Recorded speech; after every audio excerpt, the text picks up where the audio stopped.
ప్రకాశం జిల్లా కనిగిరిలో మెడికల్ కాలేజీల ప్రైవేటీకరణకు వ్యతిరేకంగా వైసీపీ పోరుబాటను చేపట్టింది.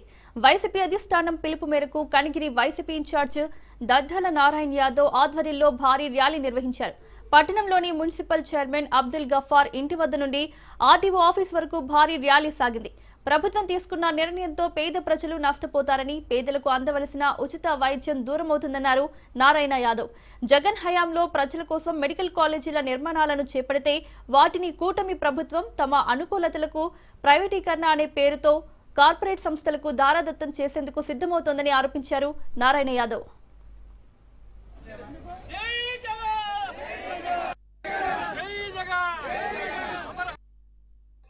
ఈరోజు రాష్ట్ర మాజీ ముఖ్యమంత్రి వర్యులు శ్రీ వైఎస్ జగన్మోహన్ రెడ్డి ఆదేశాల మేరకు 2019 నుంచి 24లో జగన్మోహన్ రెడ్డి గారు ముఖ్యమంత్రిగా ఉన్నప్పుడు 2 సంవత్సరాలు కరోనా పోయినప్పటికీ 3 సంవత్సరాల్లో ఎంతో ప్రతిష్టాత్మకంగా తీసుకొని ఈ రాష్ట్ర ప్రజలు చదువుకున్న విద్యార్థులు అందరూ బాగుండాలనే ఉద్దేశంతో ప్రతి జిల్లాకు ఒక మెడికల్ కాలేజీ ఉండాలనే ఒక పెద్ద తలంపుతో 17 మెడికల్ కాలేజీల్ని జిల్లాకు ఒక మెడికల్ కాలేజీ చొప్పున నిర్మిస్తే వాటిల్లో 7 కాలేజీలు పూర్తవడం జరిగింది.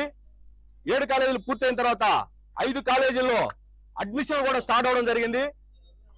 మిగిలినటువంటి ఈ 10 కాలేజీలు కూడా 60% పూర్తయి 25-26లో ఖచ్చితంగా కంప్లీట్ అయిపోయి అవి కూడా క్లాసులు ప్రారంభమయ్యాయి. కానీ దురదృష్టవశాత్తు ఈ కూటమి ప్రభుత్వం కళ్ళగొల్లి మాటలతో